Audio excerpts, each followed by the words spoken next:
Bonsoir. Waouh. Merci d'être venus. Pas comme mes collègues qui sont en retard et qui ne sont pas encore présentes. À part Marie qu'on embrasse. Bonsoir, bonsoir. Bienvenue à cette toute première masterclass, mademoiselle. Je suis très fière parce que j'avais très envie de faire des masterclass et de vous rencontrer en vrai, dans un contexte autre que la Grosse Stuff, qui est une soirée mademoiselle qu'on organise. La prochaine est le 31 janvier à la Bellevilloise. Venez nombreux et nombreuses. Parce que maintenant, on va pouvoir discuter et je suis très heureuse de recevoir Marion Séclin pour cette première édition. Bonsoir. Bonsoir, merci d'être venue, ça me touche vachement. Si jamais il y en a qui ne savent pas, Mademoiselle, c'est un magazine sur Internet qui est principalement dédié aux jeunes femmes entre 18 et 25 ans, qui parle de plein de choses qui font partie de la vie et aussi de féminisme, puisque ça fait partie de la vie. Je vous conseille de le lire, j'en suis la rédac chef, donc forcément je suis un peu biaisée, mais franchement c'est passionnant et on rigole bien aussi. Si vous ne connaissez pas Marion Séclin, ce qui serait surprenant si vous connaissez Mademoiselle, mais on ne sait jamais, peut-être que vous êtes passé entre les gouttes. Je vais vous laisser la découvrir avec un extrait de Naissance de la jalousie, une série écrite par Marion, dans laquelle elle tient le premier rôle, et que personnellement j'ai adoré. C'est parti. Internet, vas-y. Je vis principalement par procuration, en regardant des séries où les gens ont des vies beaucoup plus palpitantes que la mienne. J'élève un chat aussi qui est obèse, donc ça prend beaucoup de temps. Ouais. Et non, j'ai une vie somme toute un peu bof. Et toi? Je suis attaché de presse dans une maison d'édition. Ah, c'est cool, donc tu gères l'image des livres. Ouais, exactement. Donc tes collègues, c'est des bouts de papier, c'est pas trop chiant? Non, mais c'est... Parce qu'à la machine à café, ça doit être quand même gonflant de parler avec des bouts de papier empilés les uns sur les autres avec des mots dessus. T'as déjà un bouquin qui t'a fait un gros scandale ou qui agit un peu comme une diva? Genre, moi je veux une douche dans ma loge, hors de question que je croise guerre et paix. Moi les grands classiques, ça me... Non? 7. Rien qu'en une phrase, tu viens de faire 7 blagues. C'est beaucoup, 7 blagues. Ouais. Et encore, je t'ai pas fait la blague du pingouin qui respire par le cul. J'espère que tu es ravie des extraits que j'ai choisis pour te présenter. Ouais, ça se voit que tu m'apprécies parce que tu as vraiment choisi ce qui met en valeur le plus mon œuvre. Merci. En vrai, c'était dur de trouver un extrait qui peut te résumer parce que tu fais tellement de choses différentes dans la vie. Tu es actrice, tu es autrice, tu es scénariste, tu es comédienne et pour certains et certaines, tu es youtubeuse. Vrai. Donc j'aimerais te parler de ce terme qui n'est pas apprécié par tous les gens qui font de la vidéo sur Internet. Est-ce que tu te définis comme youtubeuse? Comment tu te définis? Comment tu te présentes? Je préfère dire que je suis comédienne et scénariste parce que youtubeuse, malheureusement, ça englobe trop de choses. Parce que si je suis youtubeuse et que les gens qui testent des hand-spinners sur leur chaîne, c'est aussi des youtubeurs, bah, j'ai l'impression que ça dévalorise un petit peu tout le travail que j'essaye de mettre dedans. Je trouve que youtubeur c'est trop générique et qu'on fait tous des choses trop différentes sur YouTube pour que youtubeur ce soit suffisant. Donc j'avoue que j'aime pas trop youtubeur et que j'aime bien dire tous les posts que j'ai. C'est long à dire, ça fait des présentations très longues, mais en fait à la fin au moins j'ai l'impression qu'on sait ce que je fais vraiment. Est-ce que tu as une liste de mots? Est-ce que j'en ai oublié en te présentant? Non, t'en as même dit trop, et donc c'est super. C'est encore mieux. J'ai pas dit éleveuse de chat. Non, c'est ça. Non, mais t'as dit par exemple autrice et scénariste, et moi je me dis, est-ce que finalement c'est pas la même chose? Est-ce qu'écrire des mots, c'est pas écrire des mots? Voilà, je ne sais pas. Je vais vous laisser méditer là-dessus. 10 minutes de silence. Dissertation. T'as un côté... en fait, je me dis qu'il doit y avoir des gens qui te connaissent par Instagram. Et ton compte Instagram est très, très beau. Je vous conseille d'aller faire un tour. Parce que tu as aussi un métier de mannequin. En fait, ça m'intéresse de savoir comment tu construis ton image et comment tu la réfléchis parce qu'elle a l'air très bien menée. Du coup, combien de temps t'y passes et comment tu as décidé de quelle façon tu allais te présenter au monde par Internet? Le truc d'Instagram, c'est que j'ai ouvert Instagram en même temps que Instagram s'est ouvert, finalement. On s'est rencontrés à ce moment-là, Instagram et moi. Et c'était à la base vraiment un réseau social sur lequel tu partageais des trucs jolis. Donc à l'époque, je faisais du nail art et j'avais déjà Boulette, donc c'était pratique. Je partageais ça principalement. Boulette étant son chat relativement caractériel et un peu enrobé. Un peu. Mais c'était ça qui marchait. C'était encore l'époque où sur Internet, les chats marchaient plus que tout. Où on n'avait en fait pas grand-chose comme choix sur Internet. On regardait des vidéos de chats et on était très contents. Et quand j'ai commencé à travailler comme comédienne ou comme scénariste, je me suis rendu compte que c'était aussi le truc qui allait me mettre directement en contact avec les gens, beaucoup plus facilement, et où j'étais toute seule à gérer ce que je disais dessus. Donc j'ai utilisé Instagram en me disant, je vais continuer à mettre des trucs jolis, je vais continuer à me faire chier, à faire des shootings, parce que ça me plaît vachement de faire des shootings. Et ce sera ma vitrine principale, qui va à la fois être les trucs hyper pro, hyper léchés que je suis capable de faire, parce que c'est devenu aujourd'hui un de mes principaux revenus, une de mes principales sources de revenus. On va pas apprendre le français ce soir avec moi, mais c'est pas grave. Et aussi de pouvoir en story faire ce que j'ai toujours fait et ce que j'ai d'ailleurs commencé à faire sur MacGyver, c'est-à-dire pas me prendre la tête et juste apparaître au lever mal coiffé et au coucher mal coiffé en général. Et ça, c'était pratique parce que c'était moi qui décidais. Il y avait personne derrière qui me disait tu devrais pas. Et je découvrais en même temps ce que les gens appréciaient, en même temps ce que j'avais envie de faire. C'était comme si j'avais assez de retours de personnes pour pouvoir me dire c'est bon, ça résonne ce que je fais. Donc je vais continuer à le faire comme ça. Est-ce que c'est déjà arrivé que tu fasses quelque chose que tu avais vraiment envie de faire et qui te plaît beaucoup et qu'en fait ça marche pas du tout auprès du public et que tu te rends compte que c'est un four, quoi, ça ne fonctionne pas? Non, mais je mets ça sur le dos du fait que j'ai assez rapidement essayé de mettre en place avec la communauté qui me suit et qui réagit régulièrement à ce que je fais un rapport où personne n'a à payer pour avoir mon contenu. Sauf depuis très récemment que j'ai fait des séries qui sont disponibles sur des plateformes obscures, comme La naissance de la jalousie. Je n'ai jamais été dans un rapport de dépendance avec ces gens-là. C'est-à-dire que j'étais contente qu'ils soient là pour regarder, mais je ne me disais pas « je suis rien sans vous ». En fait, si, sans vous, je suis aussi drôle, juste j'ai pas d'audience, c'est pareil. Et donc, ce rapport qui n'était pas un rapport de j'ai des gens bras croisés qui attendent de voir parce que c'est leurs impôts qui payent mes revenus, il n'y avait pas ce rapport-là. Et donc, ça m'a permis de faire des trucs, en général, plutôt dans la même évolution que cette communauté-là qui me suivait, parce que ça fait quand même un peu longtemps. Je ne peux pas dire 10 ans, parce que c'est pas vrai, mais pas loin. Mais bientôt. Bientôt, ce sera ton Internet anniversaire. Ah ouais. C'est quoi, tu mentionnais l'audience, c'est quoi ton rapport aux chiffres? Est-ce que tu es du genre à aller rafraîchir quand tu sors un contenu pour voir le nombre de vues? Est-ce que tu surveilles tes statistiques Instagram? Tu fais ta petite tête de « oui, mais je suis pas fière ». Il y a un truc, genre c'est des mixed feelings, parce qu'il y a une part de moi qui, quand je sors un truc, j'accouche d'un truc, en vrai je m'en débarrasse de manière un peu... c'est un truc sur lequel j'ai bossé, que j'ai travaillé, que j'ai réfléchi, et tout mon travail il est fait. Une fois qu'il est sorti, mon travail il est plus à faire. Ça sert à rien de regretter des trucs, c'est trop tard. Il est là, il est disponible. Et donc je prends les retours, je les entends, je les écoute, mais il n'y a plus rien que je puisse faire à part prendre des notes pour plus tard. Et là, pour ça, je ne vais pas regarder les chiffres parce que je sais pourquoi moi j'ai voulu sortir ce truc.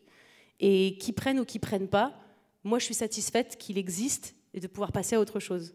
Par contre, pour ce qui est des photos, pour ce qui est des statistiques, de vues, de reach, de machin, tous les trucs, comme je gagne ma vie avec Instagram, c'est un truc que regardent les marques pour me donner donner un prix. Me donner un prix, exactement, merci à toi. Pour me donner un prix. Et donc, moins ça marche, plus c'est compliqué pour moi de dire aux marques je prends 7 millions sur cette... Parce que rarement je prends 7 millions déjà, mais aussi parce que c'est juste ça qui m'embête un peu, et c'est ce côté où au fond de mon cœur je me dis tout ce que je fais qui est purement artistique et créatif, je le fais parce que j'ai envie de le faire, mais derrière, si je fournis pas un certain minimum d'audience, les marques elles vont me dire c'est 30 € et pas plus parce que tu ne vaux pas plus. Et c'est toujours ça qui est un peu compliqué, c'est en plus, oui, parce que sur Instagram, il y a un truc magique qui disent qui n'existe pas, mais qui, je pense, existe, qui s'appelle le shadow ban. C'est-à-dire qu'au bout d'un moment, quand tu as trop montré ton cul, principalement, ils te littéralement montrer une partie de ton corps qu'Instagram ne valide pas, notamment quand tu es une femme. Voilà. Ils te bannissent pas parce que tu rapportes quand même de l'audience, mais ils te mettent une sorte de filtre invisible où ils considèrent que tu n'es pas corporate pour les utilisateurs d'Instagram, donc ils étouffent un peu ton contenu, qui font en sorte qu'il ne soit pas dans les découvertes, qu'il ne soit pas dans les premières stories que tu peux voir, qu'il n'apparaisse pas dans ton fil. Et ça, j'ai ça souvent, parce que moi j'aime bien montrer mon cul. Et c'est un peu le problème, c'est de continuer à faire ce que j'ai envie de faire dans un monde où ce que j'ai envie de faire, c'est d'être libre, et où c'est pas totalement tout le monde n'est pas d'accord avec ça. Est-ce que tu as envisagé et c'est toujours la question et le problème quand on est dépendant de certains réseaux, on parlera bientôt de YouTube en particulier, mais du coup, puisqu'on parle d'Instagram, est-ce que tu as envisagé d'aller ailleurs, de dire, en fait, Instagram me saoule avec ses restrictions? Je sais que d'autres réseaux sont moins bloqués sur le corps des femmes, notamment. Du coup, j'aurai moins de reach, j'aurai moins de monde, mais suivez-moi, et peut-être qu'avec l'ampleur de ma communauté, je vais pouvoir driver tous ces followers, ou en tout cas une bonne partie, sur un nouveau réseau, ou est-ce que pour toi c'est trop utopique? Pour moi c'est un peu utopique parce que déjà je ne sais pas de quel réseau tu parles.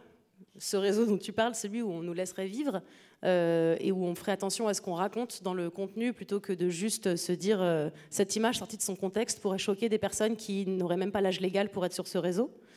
Mais j'ai quand même réussi à faire ça plus dans la liberté de ce que j'avais envie de raconter, puisque j'ai créé ma newsletter à la fin de l'année dernière. Où je me suis Abonnez-vous, elle est très bien. Abonnez-vous, elle est sympa. Où je me suis dit, j'ai besoin d'un réseau sur lequel je ne gagne pas ma vie, sur lequel il n'y aura aucune promotion de rien du tout, et où ce ne sera pas grave que je montre qu'en fait je suis juste un humain, parce que personne derrière n'attend que je fasse semblant que ma vie elle est trop cool tout le temps.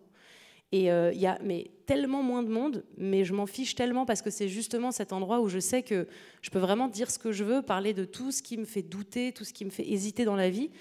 Et surtout, les gens, quand ils vont le lire, ils vont savoir que pendant une dizaine de minutes, pendant qu'ils la liront, il n'y aura pas quelqu'un qui leur dit « cette crème de jour est super parce qu'elle me permet d'avoir la peau douce ». Et ça, c'est aussi hyper bien d'essayer de faire quelque chose sur lequel j'aurais pas de honte, ni de censure, ni d'autocensure, ni de promotion. Mais je ne crois pas à ce réseau-là magique parce que je sais que les réseaux, c'est juste l'image de la société et la société, elle n'est pas encore assez changée pour que ce réseau-là, il existe et il soit respecté aussi par les utilisateurs. Oui, parce qu'un exemple, c'est en termes de montrer le corps des femmes. Je sais que Twitter est beaucoup moins fermé sur... tu peux montrer des actes sexuels sur Twitter, tu peux montrer des gifs de porn, et le réseau, en termes de Twitter, ne va pas te bannir pour ça, a priori. Ouais, sauf si tu montres des trucs qui tombent sous le coup de la loi. Mais par contre, la communauté qui est présente sur Twitter, on en parlera plus tard parce que, spoiler, on va parler cyberharcèlement à un moment. C'est plus les gens qui sont dessus qui vont te renvoyer que tu n'es pas censé faire ça parce que tu es une femme et que tu es censé te respecter. Oui. Alors que Twitter en soi est là, ok, montre ton cul si tu veux, montre plus si tu veux. Ouais. Twitter n'a jamais été dans la censure des corps et de la sexualité. Par contre, ça ne veut pas dire que tu peux poster ce que tu veux sur Twitter et qu'il n'y aura pas de conséquences. Ouais. Et puis moi, sur Twitter, j'avoue que même si je poste juste un gif de chat, en général, j'ai quand même le droit à des insultes. Donc j'avoue que j'essaye d'y aller avec parcimonie. Mais oui, c'est ça, le problème, c'est... c'est la société, comme tu disais. Plus tu es libre sur un réseau, plus les utilisateurs aussi sont libres. Libres de t'insulter. Et c'est dommage. Ils abusent parfois de cette liberté. Juste pour finir sur Instagram, avant de revenir plutôt côté YouTube, ça m'intéresse de savoir, en tant que personne qui gagne du coup sa vie pas mal grâce à Instagram, qu'est-ce que tu penses de cette fonctionnalité que Instagram est en train de tester, où ils vont masquer le nombre de likes, qui du coup ne sera visible que par la personne qui a posté le contenu. Mais toi, quand tu scrolles ta timeline, tu vois pas qu'est-ce qu'il y a. En fait, tu vois pas le nombre de likes. Tu vois Marion Seclin, Mimi et d'autres personnes ont liké ce post, mais tu n'as aucune idée de si c'est 1000 autres personnes, 12 autres personnes, 100 000 autres personnes.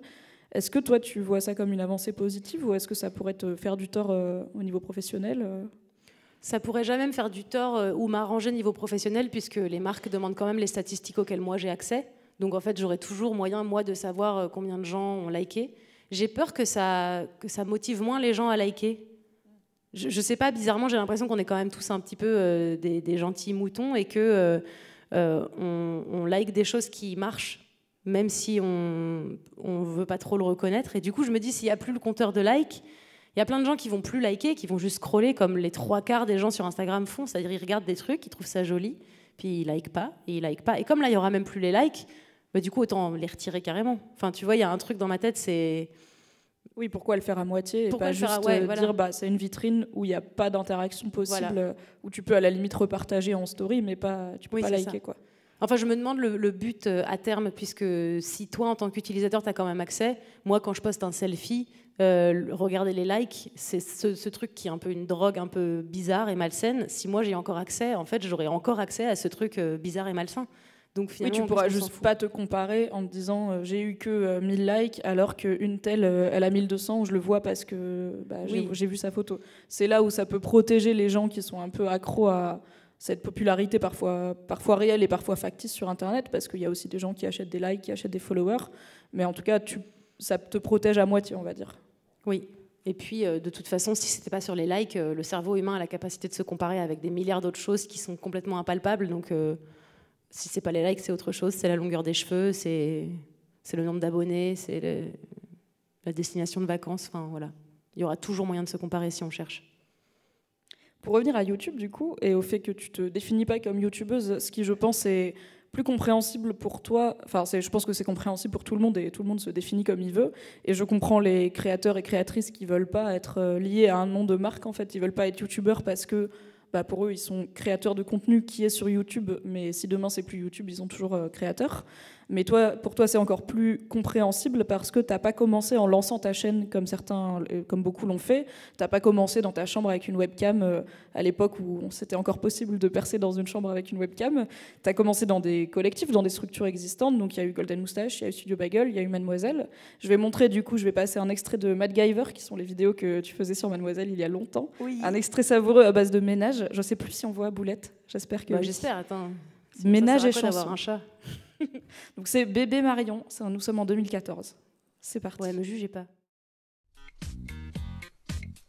Pour bien ranger tes dessous et chaussettes, prends des rouleaux de papier toilette, colle-les avec de la glu et attends de manière assidue. Une fois que c'est bien collé, prends tes chaussettes et roule-les. Tu peux aussi prendre des strings pour les ranger dans ton dressing, glisse-les dans les compartiments et savoure les joies du rangement. Tu rangeras, tu rangeras, tu rangeras.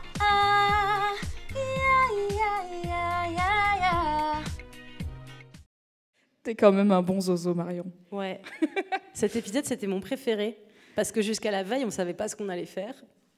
Vraiment. Et ça a donné cette merveille. Et ça a donné cette merveille. Écoute, c'est sur le conseil de Fabrice Florent, donc, qui est dans la salle là-bas, Vrai fondateur de Mademoiselle et producteur de MacGyver, parce que c'est grâce à lui que je te connais. Je lui ai dit, il faut que je mette un extrait de MacGyver dans la masterclass, lequel je mets. Il m'a dit, le ménage là où elle chante là, et c'est bien ça.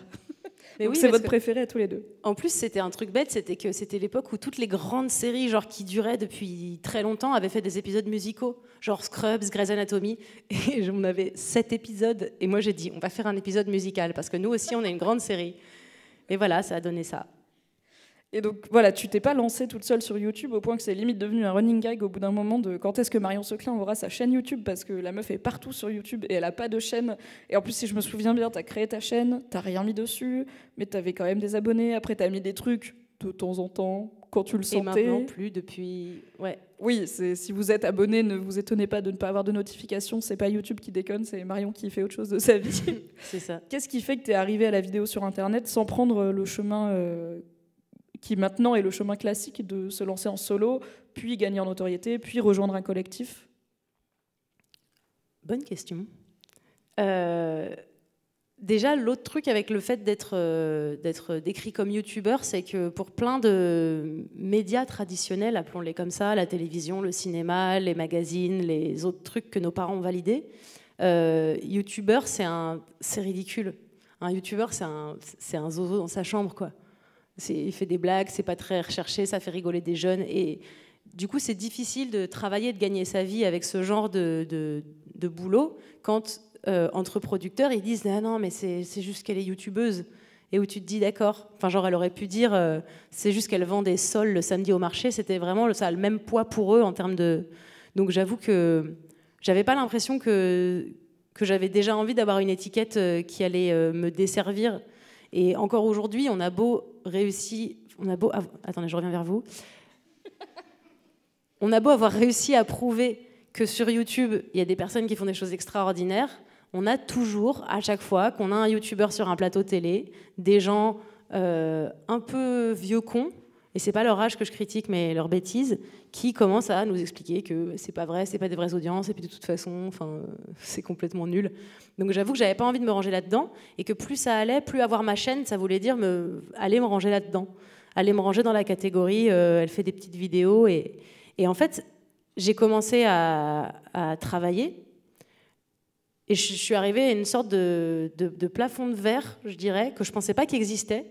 Bête que j'étais, qui en fait existe. Jeune. Bah oui, j'étais jeune. Qui un plafond de verre qui est dû au fait que j'étais jeune, et on n'aime pas les gens jeunes dans le monde, parce qu'ils n'ont pas assez d'expérience, parce qu'ils sont chiants, parce qu'ils viennent d'une autre génération et c'est compliqué d'essayer de les comprendre. Et où j'arrivais plus à faire produire les choses que je voulais faire. Et où je me suis dit, il faut que j'arrête d'attendre que quelqu'un vienne me dire « tu es super ». Je vais produire ton contenu. Et où je me suis dit, YouTube devient une solution un peu d'échappatoire, un peu un endroit où je vais pareil pouvoir faire ce que je veux. J'ai jamais espéré gagner de l'argent avec YouTube.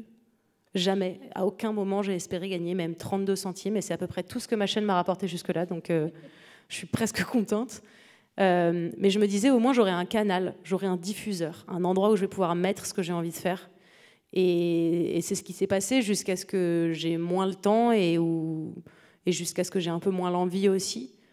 Parce que j'ai l'impression que je le faisais surtout pour moi, parce que j'étais coincée dans quelque chose où je me disais, pourquoi j'attends qu'on me donne du travail, c'est insupportable.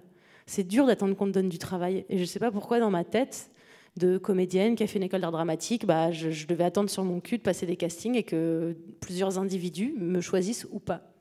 YouTube, c'était la manière de dire putain, je peux le faire.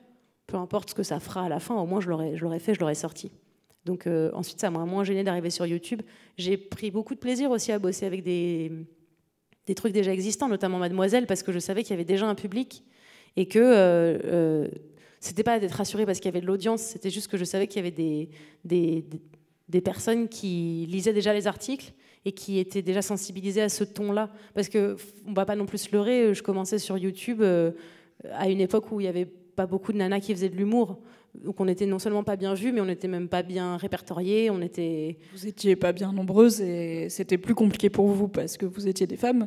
Et puis, il y en avait pas beaucoup. Et même encore maintenant, il y a beaucoup de gens, quand tu leur dis youtubeuse, ils pensent beauté directement. C'est une youtubeuse, ça parle beauté, à la limite mode, peut-être cuisine, peut-être féminisme maintenant, en partie grâce à toi, on en reparlera plus tard. Yes. Mais ils pensent pas drôle. Ouais, non. Et là, c'était cool parce que sur Mademoiselle, je savais qu'il y avait des nanas intéressées par la beauté, la mode, l'actu, la politique et l'humour. Et donc, je me disais, sur tous ces gens qui sont sur Mademoiselle, il y en aura au moins 32 qui seront contents qu'il y ait des vidéos d'humour. Ça me rassurait de me dire, je suis sur un média qui est un tout et moi, je suis juste une petite partie de ce truc-là. Oui, t'as pas à tout porter toute seule, quoi. Voilà, j'ai pas à tout porter. Il y a eu un peu plus de 32 personnes parce que tu sais qu'il y a encore des mademoiselles qui pensent que je travaille pour toi. Ah bon ? Oui, ça m'est déjà arrivé qu'on me dise t'es une mademoiselle, le magazine de Marion Seclin. Non, mais t'as tellement marqué les esprits. En fait, je me souviens qu'une fois je passais devant un collège et il y a deux petites collégiennes qui sont venues me dire t'es une mademoiselle, t'es une mademoiselle. Je disais oui, je suis une mademoiselle. On dit tu connais Marion Seclin ? Je dis oui. Mais du coup, tu connais Boulette ? C'était l'époque où je vivais chez toi et Boulette m'a réveillée en me pissant sur les pieds. Voilà, caractériel. Donc j'étais ravie de leur dire oui, je connais Boulette, le chat de Marion Seclin, ma supérieure hiérarchique. Voilà, ta patronne d'ailleurs finalement. Oui, la fondatrice de ce beau magazine. C'est drôle. Un jour, je l'ai emmenée chez le vétérinaire et je la portais dans un sac ventral et des gens l'ont reconnue, elle. Et pas toi. Bah après, ils ont monté les yeux. Mais d'abord, c'était vraiment c'est Boulette. Et j'étais là, oh la bâtarde. Elle a volé le Thunder, quoi. T'as pas fait de compte Instagram à ton chat ? Non, ça je Est-ce que tu avais peur qu'elle ait plus de followers que toi ? Vraiment pas. J'avais juste peur de vraiment passer trop de temps à alimenter un compte qui n'a de fond que le néant. Parce t'aurais pu être influenceuse croquette, tu vois, t'aurais eu des partenariats croquettes et tout, peut-être croquette régime un peu. Parce que... La vraie bonne question, c'est est-ce que c'est aujourd'hui rentable d'être un animal connu sur les réseaux ? Est-ce que les marques, justement, sous prétexte que c'est un animal, te disent pas on te donne juste des croquettes et par contre va crever ? Moi, j'ai des gens qui m'écrivent en disant c'est pour Boulette et je suis là, vous savez que je suis pas con et que quand vous écrivez c'est pour Boulette, je sais que vous voulez que ce soit moi qui gère le truc parce qu'elle va pas la faire toute seule la story, c'est sûr. C'est mignon, mais je savais que ça prendrait trop de temps et que ça servirait à rien du tout. Comme j'ai pas ouvert de TikTok parce que je savais que ça prendrait trop de temps et que c'était pas, j'avais pas envie de faire du playback. Voilà, je suis sûre qu'il y a des tonnes de trucs vraiment bien sur TikTok, mais quand c'est sorti, je me suis dit, moi j'aime bien regarder pendant vraiment 37 heures d'affilée, mais je me sens pas encore de le faire. Et c'était pareil, le compte de Boulette, ça, j'aurais fait quoi ? J'aurais passé l'autre moitié de mon temps à l'alimenter. Et pour des croquettes gratuites. Pour des croquettes gratuites. C'est peu rentable. Ou même pas. Pour que des gens disent elle est super. Et attendez, les animaux, ça a une espérance de vie courte. Qu'est-ce que j'aurais fait quand elle serait décédée ? C'est vrai, mais non, tu mais vois, c'est horrible. Tu réfléchis ton image, quoi. Tu réfléchis ta carrière long terme. Ouais, mais et je pense que par rapport à plein de créateurs et créatrices sur Internet, il y en a plein où ça leur est un peu tombé dessus, tu vois. Ils se sont lancés sans savoir que ça allait devenir un truc, sans savoir que tu pouvais gagner ta vie, en faire un métier. Ils n'étaient pas forcément comédiens comme toi, ils n'avaient pas fait des études, des formations dans ce domaine-là, alors que toi, j'ai l'impression que tu l'as vraiment réfléchi direct en termes de « c'est ma carrière et moi, je suis actrice et scénariste, et ça va être un endroit comme un autre où je vais être actrice et scénariste. Oui, parce que d'abord, quand j'ai voulu être comédienne, évidemment, j'avais envie d'être à Hollywood, comme tout le monde. Et puis, j'avais pas trop envie de faire du théâtre parce que j'ai pas passé des années d'école d'art dramatique. J'ai toujours eu du mal quand il y avait plein de gens autour de moi, en classe ou pareil à l'école d'art dramatique. Et je me suis dit, je vais pas faire de théâtre, j'ai pas envie d'être dans une troupe, ça va m'énerver. Enfin, ça va vite pas être pour moi. Et j'ai commencé sur Internet et très vite autour de moi, c'était encore nul et ridiculisé. Mes parents n'ont validé ce que je faisais que quand j'ai commencé à être sur France 2. Mais avant, ça n'existait pas vraiment. Enfin, c'était sympa. Quand tu roulais des slips dans des trucs de PQV en chantant, ça oui, les a pas convaincus directement, quoi. Non, pas direct. Non, et puis ils se sont même pas dit, il y a des humains qui regardent, et ils se sont dit, oui, non, mais c'est sympa, mais quand est-ce que tu fais un vrai truc ? Et comme j'ai oublié le début de ta question, j'ai plus de chute. Mais avant, je savais où j'allais. C'est juste que tu as réfléchi ta carrière en Oui. Je me suis dit, du coup, voyons Internet comme l'équivalent du café-théâtre à l'époque où il y avait des troupes de comédiens de café-théâtre, des gens qui commençaient à faire du stand-up et à être connus comme ça. Et je me suis dit, c'est juste un premier pied et je peux pas moi-même être condescendante vis-à-vis de ça. Je peux pas moi-même me dire, ouais, enfin, il y a quand même des gens, ils ont commencé dans la pub et ensuite ils sont allés au cinéma. Sinon, c'était trop compliqué. Donc, je me suis dit, ça va, je vais aller quelque part. Et ensuite, j'ai surtout cette sensation d'avoir géré ma carrière sans le savoir, parce qu'en fait, je savais tout ce que je voulais pas faire. Je savais l'intégralité des choses dans lesquelles je voulais pas tomber. Et je pense qu'en refusant énormément de choses au fil des années, ça a commencé à préciser là où je voulais aller, assez clairement. Et maintenant, oui, je réfléchis un peu plus sur le long terme, mais il m'est arrivé que des choses que je pouvais pas prévoir de toute façon. Donc même si ça a l'air d'être bien réfléchi, non.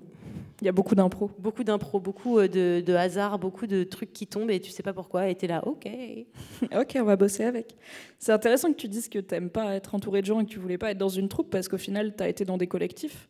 Et est-ce que c'est pas un peu similaire à quand t'es chez Bagel pendant quelques années, quand t'es chez Golden Moustache ? Alors sur Mademoiselle, c'est un peu différent parce que t'es pas mal solo dans les vidéos et t'étais très autonome sur l'écriture et tout, donc pour moi, c'est un peu à part. Mais est-ce que c'était pas au final un peu comme être dans une troupe ? Si. Et c'était du coup pas bien ? Enfin, pas ouf. Pas ouf. Non, l'aspect humain compliqué. Parce que moi j'ai jamais su jouer des coudes. Genre j'ai jamais su être arriviste de toute ma vie et je pense que c'est plutôt un truc bien en fait. Il faut arrêter de croire que essayer de trouver les opportunités pour travailler c'est un truc négatif. Mais moi j'ai jamais su. Je me souviendrai toujours quand je suis rentrée dans mon école d'art dramatique, on était dans une salle un peu théâtre, pas aussi grande que celle-ci mais un peu, et on était beaucoup par rangée.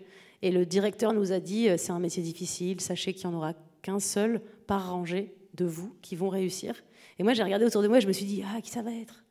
Oh là là, je suis curieuse de voir qui ça va bien pouvoir être. Parce qu'en fait, je savais déjà que j'avais pas d'ascendant sur les autres, que j'allais pas savoir monter sur les tables pour faire tourner mon slip pour faire rire les gens. Je savais pas faire de zèle, j'étais pas particulièrement dans la confiance de ouf, mais j'avais envie de faire ça et c'était juste la raison pour laquelle j'étais là. Et en plus, comme mes parents m'avaient bien dit, attention, il faudrait que tu aies un métier à côté parce que tu vas pas réussir, je m'étais vraiment dit, je vais faire mon école, puis ensuite je réussirai pas, ce sera super, je vais trouver un métier. Vraiment, c'était...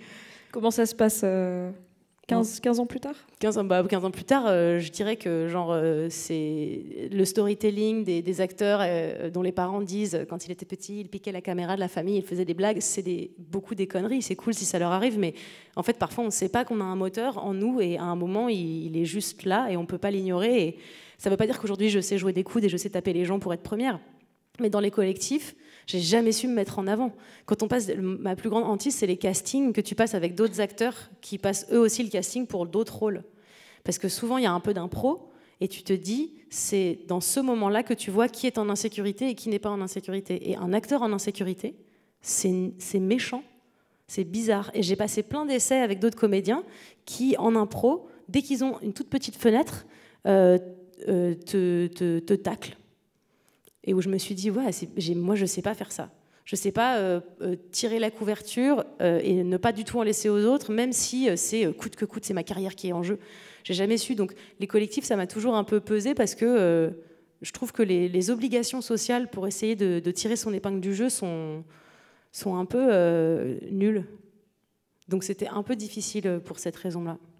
Oui, au final, j'ai l'impression que tu n'as pas forcément appris à jouer des coudes et à enfoncer les autres pour t'élever, mais tu as plutôt réussi à être plus indépendante et à pas être obligée d'être dans un milieu qui te force à faire ça ou à échouer finalement. Exactement, j'ai appris à me sortir des situations qui m'allaient pas. Genre, je vais bientôt avoir 30 ans et j'ai pas envie aujourd'hui. Alors que pendant des années, je serais restée dans les situations dans lesquelles je m'étais engagée, mais avec vachement de cœur et en me disant c'est pas grave, je vais souffrir, ce sera pas grave.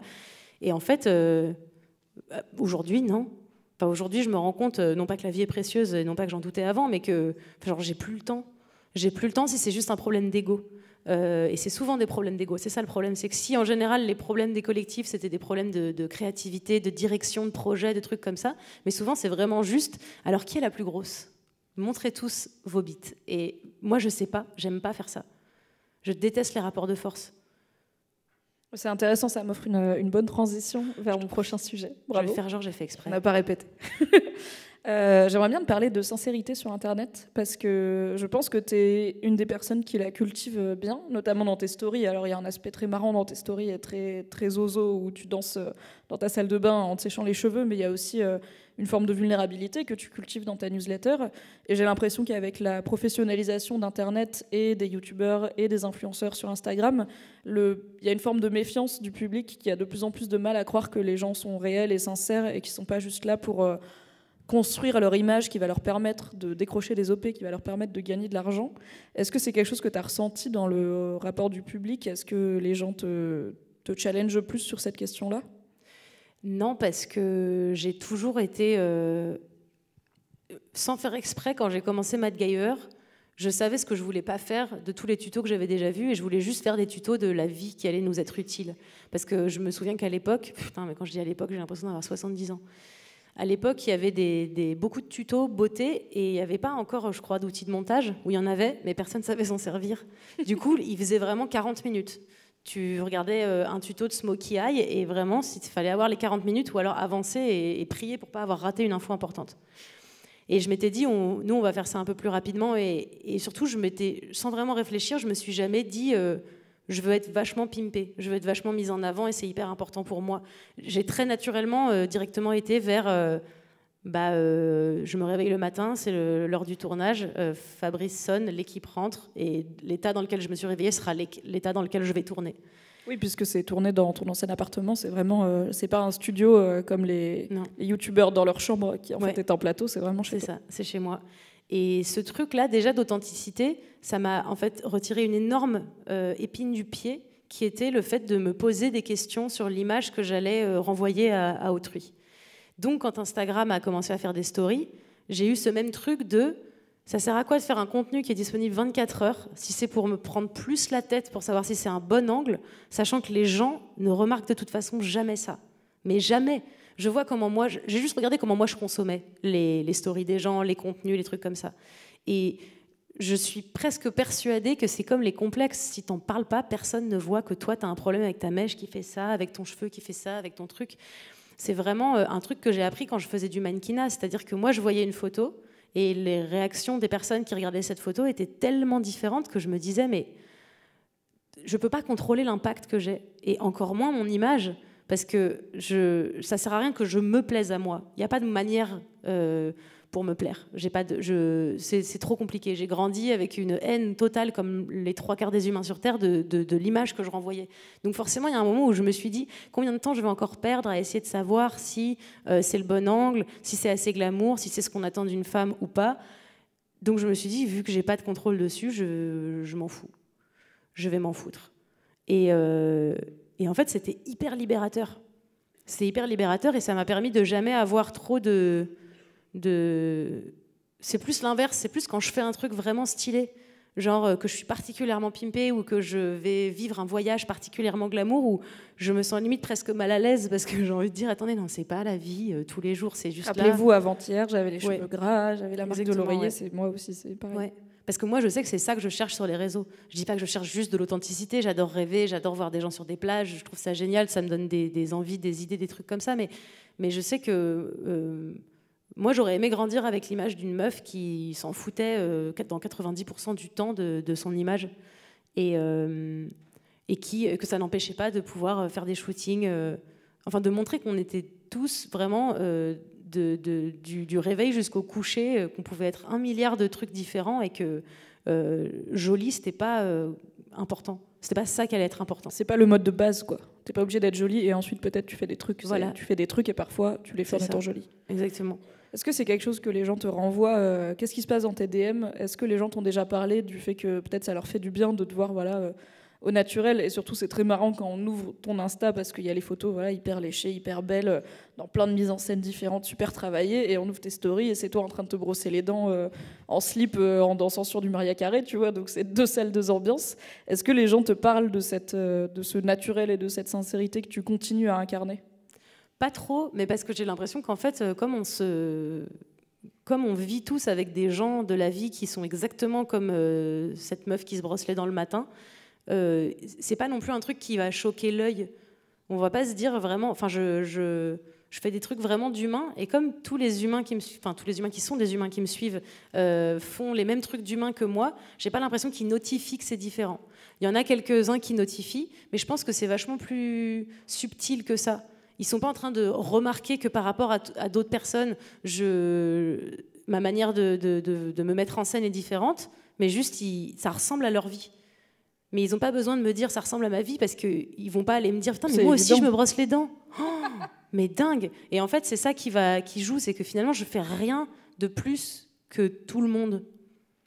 Donc ça se remarque pas. Ok, je me disais qu'il y avait peut-être plus de gens et notamment parce que tu es une femme et qu'il y a beaucoup de femmes sur Internet qui sont dans cet état d'esprit sans forcément que ce soit conscient il faut d'abord que je sois jolie et ensuite j'aurai le droit de faire des choses. Je me disais que peut-être ça sautait un peu plus aux yeux, que toi tu te permets de ne pas être spécialement mise en valeur et que tu fais des trucs parce que juste c'est marrant de te brosser les dents en faisant du playback et que t'as pas besoin de t'être coiffée avant, on s'en fout en fait. C'est arrivé déjà qu'il y ait des personnes qui me le disent, mais c'est vraiment des petits nombres. En fait, c'est surtout, j'ai eu pas mal de réponses à une de mes newsletters justement où je parlais du doute et du fait que la confiance en soi, principalement sur l'apparence physique, c'était un truc c'est pas linéaire, quoi. On n'a pas genre un jour confiance et ensuite toute la vie on a confiance et c'est l'autoroute du kiff. C'est vraiment, il y a des matins avec, il y a des matins sans, il y a des jours où j'ai mes règles et où je supporte pas mon reflet, il y a des jours où je me sens genre magnifique alors que genre je me suis pas lavé les cheveux. En fait, c'est tellement différent et j'en parlais dans ma newsletter et plein de gens justement m'ont répondu en me disant c'est chouette parce que moi aussi. Et là, pour le coup, j'avais envie de dire oui, mais enfin voilà, je sais pas pourquoi. Le fait d'avoir une image en ligne différente fait que les gens pensent que moi, je suis exempte de toute émotion humaine, de tout sentiment humain, et que ce que je vis vibre à une fréquence genre moi, j'ai pas le doute, moi, j'ai pas la tristesse, moi, j'ai pas tout ça. Et ça m'a fait réaliser que en fait, on n'en parlait juste pas assez. Mais que jusqu'à présent, tout ce que j'avais fait de balèque dans mes stories avait juste servi à peut-être nourrir inconsciemment les gens qui voulaient tendre vers ça, mais jamais à notifier qu'il fallait tendre vers ça, tu vois. Je vois. Merci. Moi, je ne voyais pas trop où j'allais. Je t'ai rattrapé sur la... Merci. T'as rebouclé, c'est top. En parlant de reboucler, j'aimerais m'attarder sur un sujet dont on a parlé au tout début, qui est la place du corps des femmes sur Internet, et notamment sur YouTube et sur Instagram. Parce qu'en fait, donc, si jamais vous n'êtes pas au courant, les hommes et les femmes ne sont pas à égalité dans la société, car il existe encore le patriarcat qui génère du sexisme. Et donc, vous avez pu voir beaucoup de vos youtubeurs préférés torse nu sur leur chaîne sans que ça pose grand problème, voire plus que torse nu. Alors que quand on est une femme, c'est un coup à se faire ou démonétiser ou striker, c'est-à-dire la vidéo saute carrément, ou alors elle est interdite aux moins de 18 ans, ce qui fait qu'elle va être beaucoup moins regardée, beaucoup moins recommandée. Et pour des gens qui, contrairement à toi, espèrent gagner leur vie sur YouTube, ça peut être une sentence plutôt irrévocable. Je vais vous montrer un extrait de vidéo qui parle du mouvement Mon Corps sur YouTube, qui a été notamment porté par donc Mademoiselle et une association qui s'appelle Les Internets d'ETES. Donc les internets au féminin qui soutient notamment les jeunes femmes sur YouTube. Et donc c'est un mouvement qui visait à interpeller YouTube France sur la différence de traitement entre les corps féminins et les corps masculins. Petit extrait. Vous allez voir, c'est ma tête, mais il y a genre 2-3 ans. Le savais-tu, de très nombreuses vidéos du YouTube Squad de Mademoiselle sont démonétisées. Par exemple celle de Charlie sur le porno alors qu'on y voit grand max un morceau d'épaule, celle de Queen Camille sur ses petits seins alors qu'elle a déjà joué le jeu de YouTube en masquant ses tétons, ce qu'on ne demande pas aux hommes de faire pour info, le Sister Sister de Marion Séclin et Lou qui parle d'éducation sexuelle, celui de Charlie et Nina Luca qui échangent au sujet de leur vulve, et même ma vidéo sur la culture du viol. Toutes ces vidéos ont été démonétisées, voire interdites aux moins de 18 ans, alors que promis, elles n'ont rien de pornographique. Et bien sûr, ça ne s'arrête pas aux meufs de Mademoiselle. Ça se fait pas.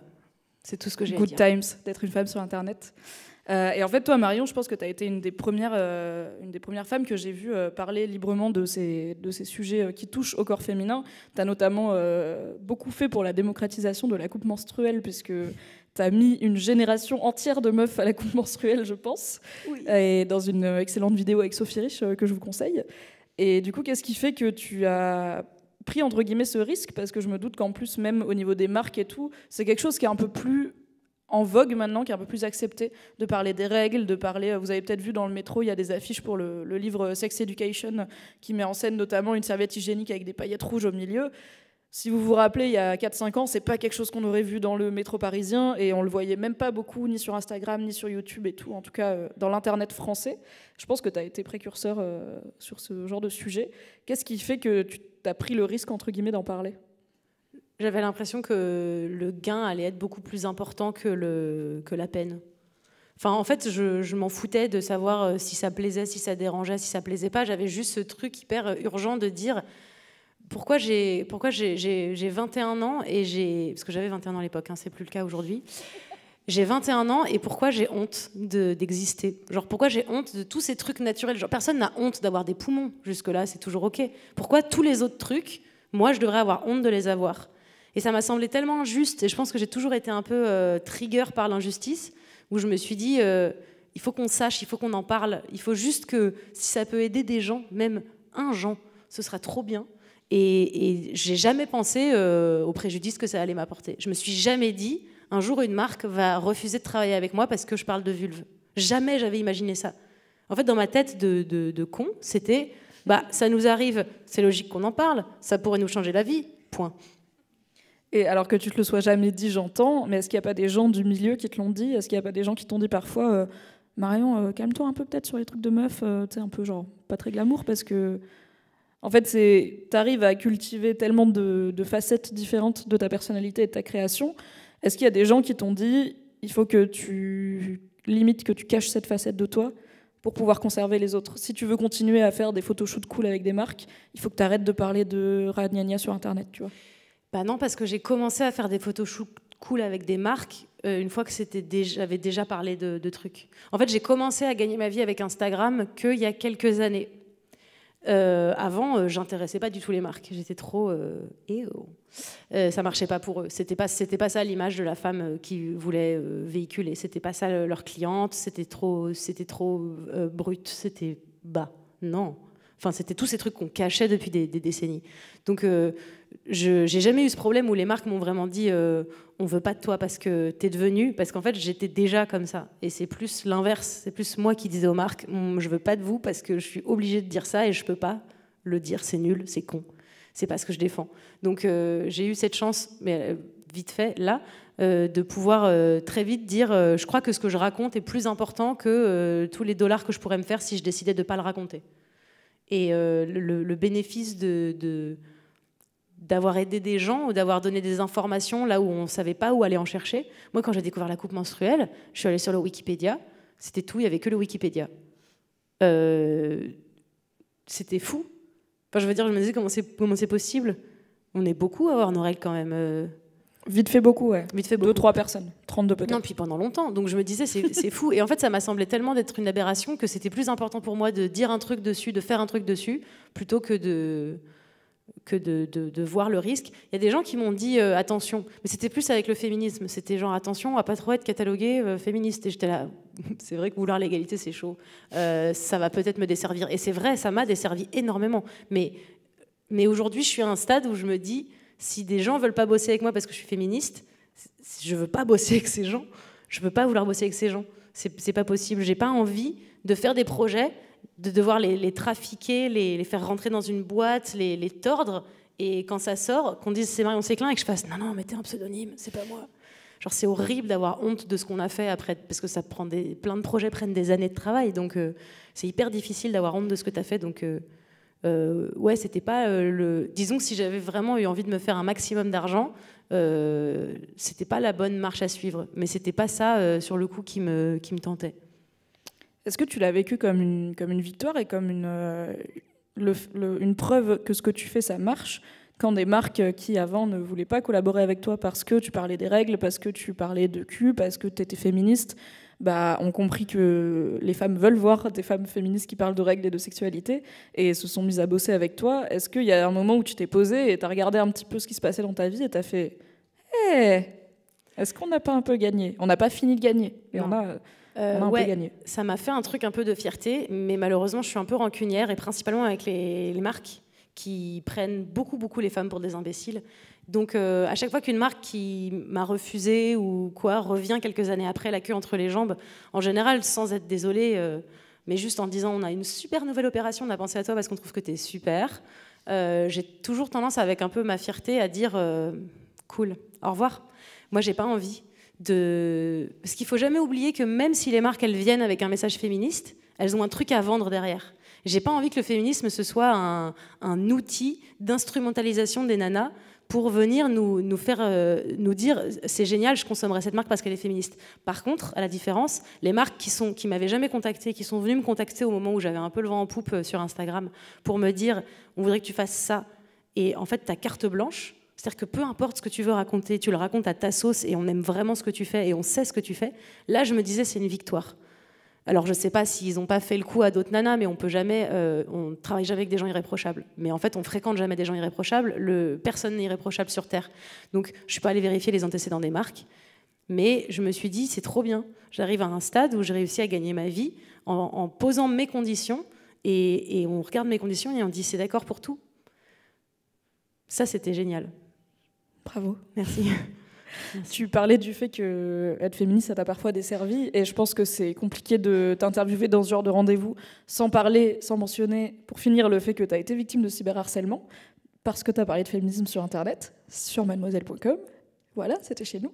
Est-ce que tu peux résumer avec tes mots ce qui est arrivé, parce que je voudrais pas le faire à ta place, en fait. J'ai appris à le synthétiser avec ces années. Vous allez voir, en 5 mots, ce sera torché. Non, c'est faux. Je faisais des vidéos sur mademoiselle.com, un site super.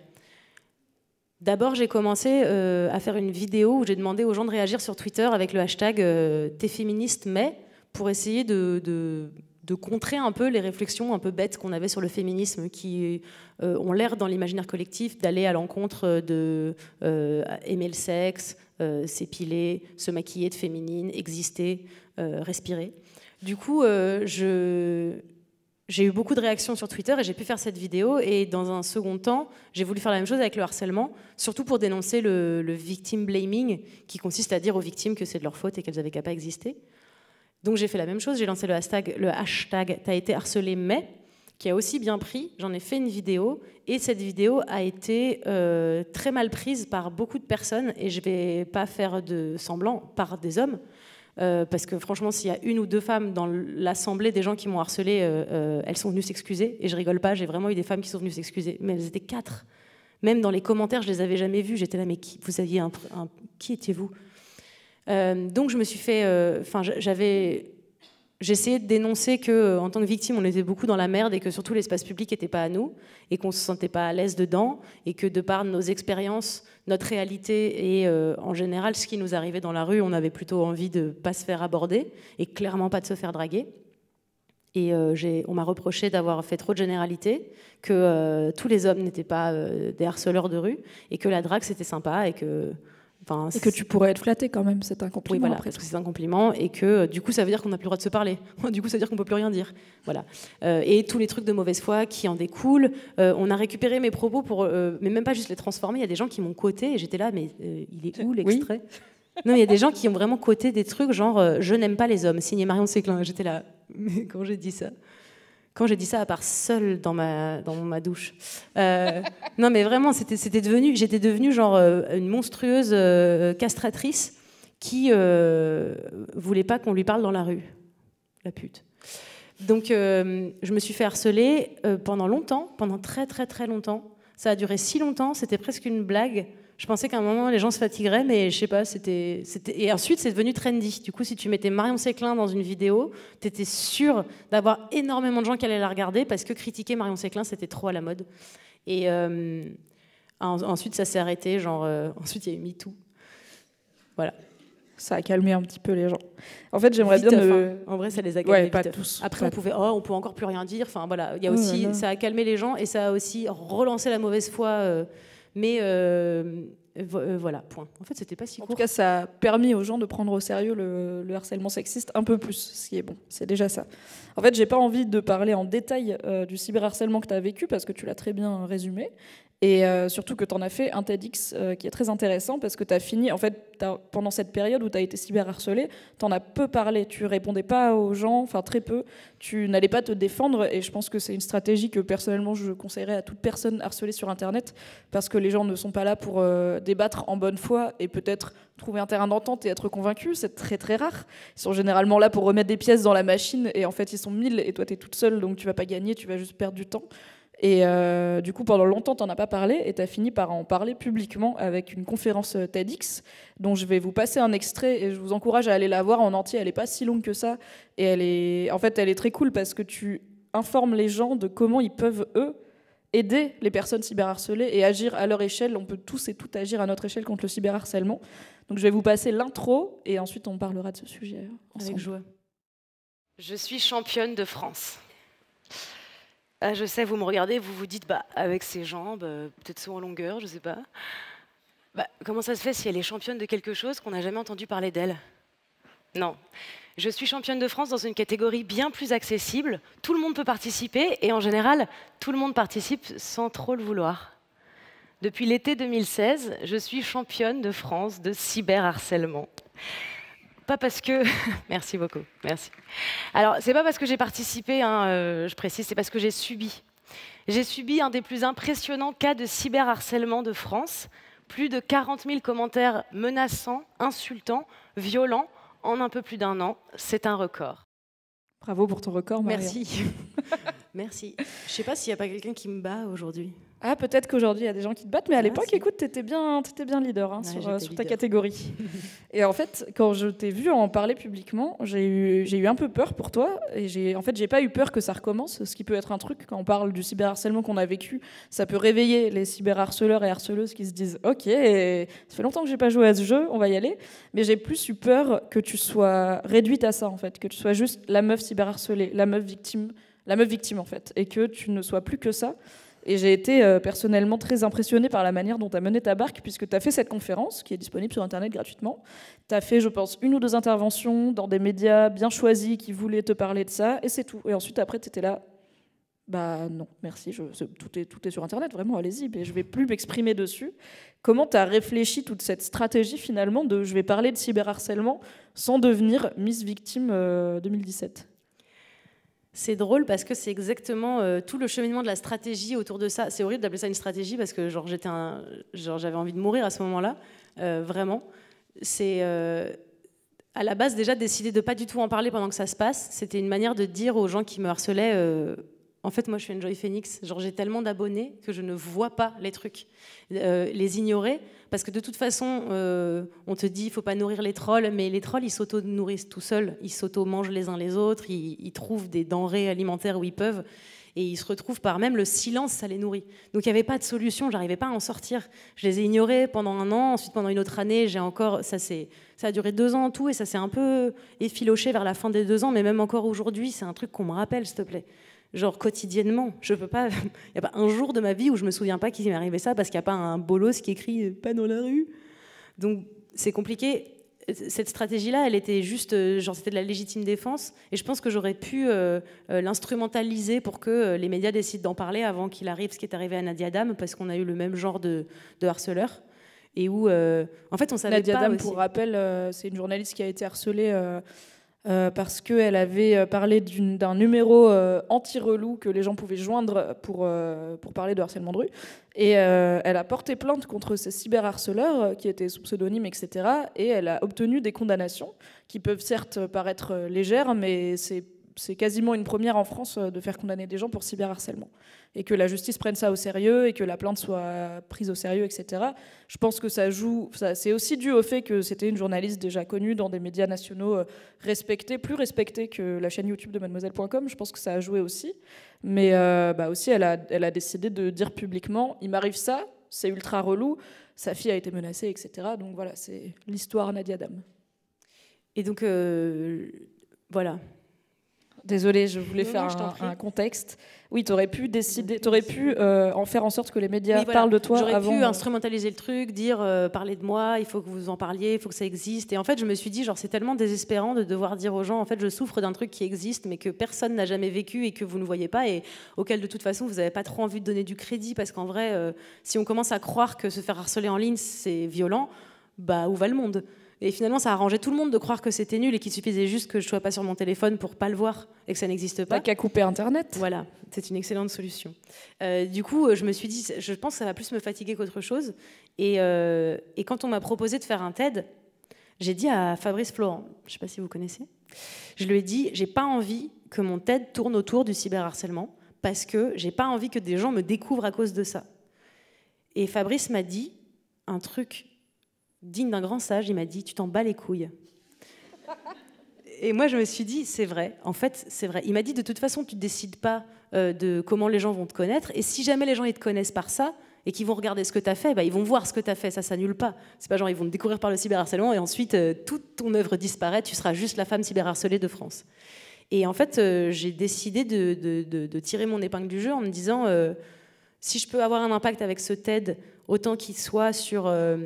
pas juste comment aider les gens qui sont cyberharcelés, mais comment être une personne bien sur Internet en général. Genre comment faire que notre vie à nous, qui se passe quand même beaucoup sur Internet, soit tout aussi plaisante que notre vie, aussi cool que notre vie dans la vie palpable.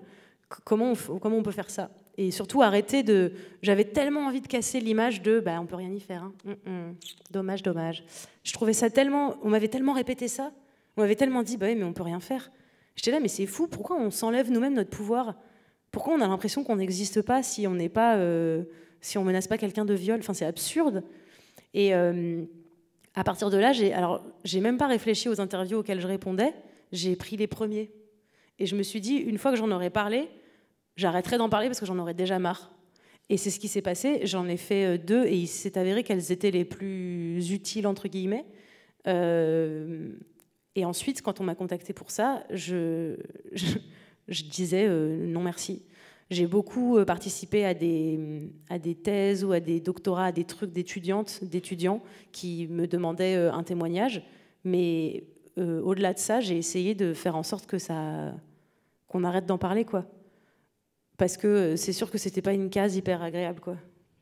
Oui, et puis je pense, en tout cas moi de ce que je vois de l'extérieur, mais d'une personne qui travaille sur Internet et qui est forcément attentive aux questions de cyberharcèlement, notamment sexiste, en fait je pense que tu as fait le taf parce que maintenant quand je vois une jeune femme cyberharcelée sur Internet, encore plus quand c'est parce qu'elle a parlé de trucs féministes ou de sa sexualité ou quoi, comme ça arrive malheureusement toujours régulièrement, non seulement je vois des médias en parler très très vite, qui sont parfois Mademoiselle et parfois d'autres, et surtout je vois des gens, des anonymes qui appellent à la défendre, qui disent en fait, regardez, il y a cette personne-là qui a dit ça, du coup, si vous allez voir, il y a des connards dans ses commentaires, dans ses mentions et tout, allez lui filer un coup de main, allez lui filer un peu de love, allez répondre, en fait, prenez le temps, parce qu'en fait, si on est tout seul face à 1000 personnes, forcément, on se dit ça sert à rien, mais si tu arrives à mobiliser 2000 personnes contre 1000 personnes, c'est 2000 personnes qui vont prendre 2 minutes pour t'aider, et en fait, qui vont peut-être se lasser plus vite que les relous, parce que les relous ont un temps libre incroyable, j'aimerais bien avoir le même, une énergie folle, mais en tout cas, t'es pas tout seul, et je pense que du coup t'as fait le taf, parce que je pense que quand t'es une jeune meuf harcelée sur Internet en France en 2020 parce que t'as dit un truc féministe, il y a des gens qui vont t'aider, alors que toi quand c'était le cas il n'y a pas grand monde qui t'a aidé, donc malheureusement tu l'as fait toute seule, mais tu l'as fait pour que plein d'autres meufs soient pas plus toutes seules, quoi. Mais je comprends aussi pourquoi j'ai pas été aidée à ce moment-là. C'était qu'il y avait vraiment cette espèce d'idée reçue que sur Internet, on était un individu contre tous les autres, et quiconque avait osé me soutenir dans les premiers moments de cette vidéo s'était aussi pris les foudres de ces personnes-là, de ces gars-là, soyons honnêtes, qui ont que ça à foutre, a priori, ou qui ont des rappels. Non mais vraiment, ils avaient mis des rappels pour mettre des pouces rouges sous mes vidéos quand elles sortaient. Genre, ils étaient plus fans que des fans. Ils sont hyper fidèles, ces gens-là. Hein. Hyper fidèles. Et du coup, c'était une époque où je comprenais, en fait, on n'avait jamais vu ça avant. Donc on peut pas... Mais je me suis retrouvée vraiment bien seule et j'avais à cœur de faire en sorte que toutes les autres nanas qui allaient se lancer dans des vidéos, quelles qu'elles soient, ça leur arrive plus. Et alors quand j'ai fait donc mon TED, à la fin, je dis aux gens, en faisant une petite blague, si vous avez regardé cette vidéo en ligne, mettez un pouce vers le haut. Et dans ma tête, je me suis dit, il va y avoir comment on appelle ça, un engagement, pas vraiment. En gros, les rageux vont se passer le mot et il va y avoir un déferlement, un ralliement de gens qui vont mettre des pouces rouges pour que cette vidéo soit étouffée et qu'elle ne sorte jamais. Et je me suis dit, si j'arrive à moite-moite de j'aime versus de j'aime pas, je serais contente. Mais genre là, on n'est pas à moite-moite, on est genre une majorité putain d'écrasante. Genre on ne les voit pas, on voit même pas le petit côté de la barre qui est vers le bas. Et moi, dans ma tête, je me disais vraiment, si on est si peu à vouloir se soutenir parce qu'on a trop peur des répercussions, je vais juste me retrouver un petit 50-50. Genre, je vais être autant... voilà, il y aura des gens. Et en fait, vraiment, il doit y avoir, je ne sais pas combien il y a de milliers, de dizaines de milliers de j'aime versus quelques milliers de j'aime pas. Et c'était ça aussi le truc de la vidéo, c'était de dire, vous voyez qu'en ligne, en fait, ça peut fonctionner. Ça peut marcher, en fait. On peut juste être aussi tous ensemble. Sans pour autant être engagé politiquement, sans pour autant décider de débattre avec des gens, juste en disant je suis là. Et c'est pour ça que je pense que si Instagram n'a plus de j'aime, moi je sais que ma manière d'aimer sur Instagram, elle est hyper politique. Tous les comptes que je suis, c'est des comptes que j'aime, donc c'est des comptes que je like, et je likerai toujours pour dire aux gens continue de faire ce que tu fais. Je me dis toujours, si je regarde la photo et qu'elle a éveillé chez moi un micro-rictus, même interne, ça mérite que je like et que je dise j'ai apprécié, puisque j'ai profité de ce contenu-là. Et je me disais toujours, c'est ça qu'il faudrait qu'on fasse. Si c'est comme ça qu'on communique maintenant, si c'est tout à fait viable comme manière de communiquer et de se valider les uns les autres, bah, autant que si tu tires un bénéfice d'un truc, tu te dises, bah, je le like, ça coûte rien.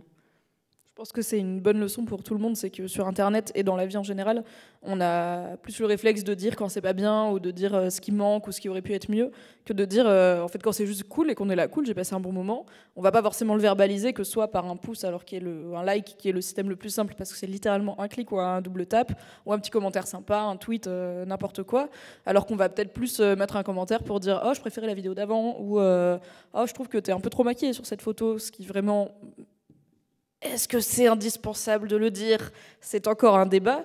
Mais du coup, à la limite, si vous êtes du genre à dire quand vous aimez pas, je pense que c'est bien d'apprendre à dire quand vous aimez parce que vraiment peu de gens ont ce réflexe. Et je pense que si à la fin de ta vidéo, tu dis pas « Ok, maintenant vous allez tous mettre un pouce bleu parce que je viens de vous parler pendant un quart d'heure de l'importance de mettre des pouces bleus », les gens ont beau regarder le quart d'heure entier, ils vont pas le faire, ils vont pas avoir le réflexe parce que ils sont pas encore éduqués à la bienveillance sur Internet. Ouais. Je vais faire deux choses maintenant. Je vais d'abord vous prévenir que vous allez pouvoir poser des questions à Marion. Donc réfléchissez à si vous avez des questions. Sinon, je vais dire qui a une question. On a des micros dans la salle qui vont venir. Donc je vais dire qui a une question. Et après, il y aura un grand silence et personne ne va lever la main. Ce sera long pour moi. Donc réfléchissez à des questions, ce que vous voulez. Elle est cool, elle est chouette. Voilà. Et du coup, pendant que vous réfléchissez, je vais aborder un tout dernier sujet. Alors rapidement, pour qu'on ait un peu de temps pour les questions. Mais je voulais pas finir en te parlant juste de cyberharcèlement. Parce que pour moi, c'est un truc qui fait partie de ton passé, d'un truc qui t'est arrivé et que tu as digéré et dont tu as fait un truc positif. Et par contre, je pense que dans ton présent et dans ton futur, un sujet dont je voulais te parler, c'est la sororité sur Internet. Donc sororité, c'est un mot qui est un peu utilisé, il est un peu à la mode en ce moment, il est un peu utilisé de plein de façons différentes, donc c'est un peu confus. Pour moi, ma vision de la sororité, et je pense que c'est aussi la tienne, c'est des meufs qui se tirent vers le haut et qui tirent les autres meufs vers le haut, là où on a globalement appris qu'être une meuf, c'est tirer dans les pattes des autres meufs. Et pendant longtemps sur Internet, et je pense que tu l'as vécu aussi dans les collectifs où t'étais, les meufs étaient la seule meuf. T'étais la meuf du groupe. C'est un peu le syndrome de la schtroumpfette, il peut y en avoir qu'une. Et du coup, elles se tiraient dans les pattes parce qu'il y avait de la place que pour une femme. Alors il y avait 6 brins barbus, il n'y avait pas de problème. Hein, ils avaient tous globalement la même tête, mais c'est pas grave. Mais par contre, il pouvait y avoir qu'une meuf parce qu'il fallait qu'il y ait une meuf. Et du coup, les meufs n'étaient pas encouragées à bosser ensemble pour le bien des meufs. Et je trouve que tu représentes maintenant une forme de sororité cool sur Internet parce que tu mets des meufs en avant, tu fais des collectifs. Tu as un collectif qui s'appelle Faiseuse qui met en avant des projets féminins et tout. Comment tu viens à ça et comment pour toi on peut défendre la sororité sur Internet ? Je pense que le premier pas, c'est déjà de plus jamais critiquer publiquement une autre femme. plus jamais. Même si c'est pour des raisons purement humaines qu'on n'apprécie pas son contenu, je pense que déjà le premier truc, c'est de plus jamais publiquement donner l'image qu'entre nous, vraiment, on est un peu des bâtardes. C'est déjà le premier pas. C'est le premier truc que j'ai commencé à faire, c'est me dire, j'ai besoin de comprendre si je critique cette femme parce qu'en fait, je me sens menacée, en insécurité, parce qu'elle est plus drôle, plus jolie, elle a plus confiance, elle porte mieux ce vêtement que moi, elle plaît plus ou je ne sais quoi, ou si, est-ce que je suis pas en train de perdre du temps juste et de l'énergie? Je pense que c'est le premier truc à faire. Et ensuite, c'est d'essayer de se dire que ça sert à rien d'attendre, on ne sera pas aidé. On sera aidé par personne. On ne sera pas aidé par quelqu'un qui va se réveiller un matin et qui va dire mais attends, faut donner plus de visibilité aux femmes. Et je vais le faire de manière complètement objective et large. Il va falloir qu'on se donne nous-mêmes notre visibilité. Donc si quand nous, on est à l'origine de projets, on est nous-mêmes en train d'essayer de faire le truc de la Schtroumpfette, c'est-à-dire de se dire du coup je veux être la seule meuf de mon propre collectif, comme ça ce sera cool, je serai super mise en avant, en fait on va se tirer dans les pattes encore une fois sans s'en rendre compte. Donc il faut réussir à... Je sais pas, j'ai l'impression que c'est un cheminement, j'ai pas la réponse là tout de suite, mais il faut qu'on fasse, il faut qu'on arrête d'attendre qu'on nous laisse la place de faire parce qu'on l'aura pas. Et les places, il faut qu'on les prenne, il faut qu'on arrête de croire entre nous qu'il y a vraiment qu'une place pour une meuf. Et que c'est généralement un mec qui va nous la donner et désigner qui est à droit, quoi. Exactement. Il faut se dire qu'on peut toutes le faire, qu'on est plus fortes ensemble et qu'on est même plus forts tous ensemble, mais il faut être à l'origine de ces projets-là. Et je me souviens, j'ai coécrit la série Zérostérone, qui est une série qui raconte un monde où il n'y a plus d'hommes parce qu'ils sont tous morts.